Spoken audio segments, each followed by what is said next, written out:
সেই দিন এক কাস্টমার আমার থেকে কেক নিতে এসে আমাকে বলে, আচ্ছা দিদি, তুমি যে সবসময় ভিডিওতে বলো বা তোমার ফটোর ক্যাপশনে লিখে দাও ইমার্জেন্সি অর্ডার, তুমি কি সেগুলো সত্যি ইমার্জেন্সিতে বানাও, নাকি শুধু শুধু এমনি এমনি সবাইকে বলো ইমার্জেন্সিতে?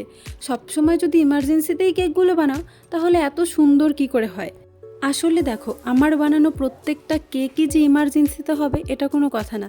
কিন্তু যদি কোনো কাস্টমার আমাকে ইমার্জেন্সিতে অর্ডার দেয় এবং সেই কেকটি আমি ইমার্জেন্সিতে বানিয়ে থাকি, সেটা আমি অবশ্যই ভিডিওতে বা ক্যাপশনে ইমার্জেন্সি লিখে দিই। প্রত্যেকটা কেক কি যে সুন্দর বা পারফেক্ট হবে সেটা কিন্তু নয়, সেটা আমি অবশ্যই কাস্টমার যখন আমাকে অর্ডার দেয় আমি তাদের কিন্তু মেনশন করেই দিই যে একটা জিনিস তাড়াহুড়োতে বানানো আর সময় নিয়ে বানানোর মধ্যে অনেকটাই পার্থক্য থাকে। তবুও আমি আমার পুরোপুরি চেষ্টা করি যাতে কাস্টমারের কেকটা পছন্দ হয় এবং কোনো রকম কোনো তাদের কমপ্লেন না থাকে।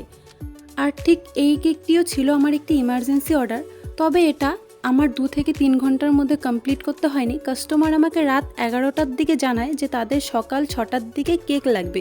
আর এখন যেহেতু ঠান্ডার দিন, এই সকাল সকাল উঠে একটা কেক পুরোপুরি কমপ্লিট করে দেওয়া যেহেতু আমার পক্ষে সম্ভব নয়, তাই আমি কেকটি রাত্রেই পুরোপুরি কমপ্লিট করে ফ্রিজে সেট করতে রেখে দিয়েছিলাম এবং পুরোপুরি কেকটা কমপ্লিট করতে করতে আমার প্রায় রাত 2 থেকে 3টে বেজেই গেছিলো।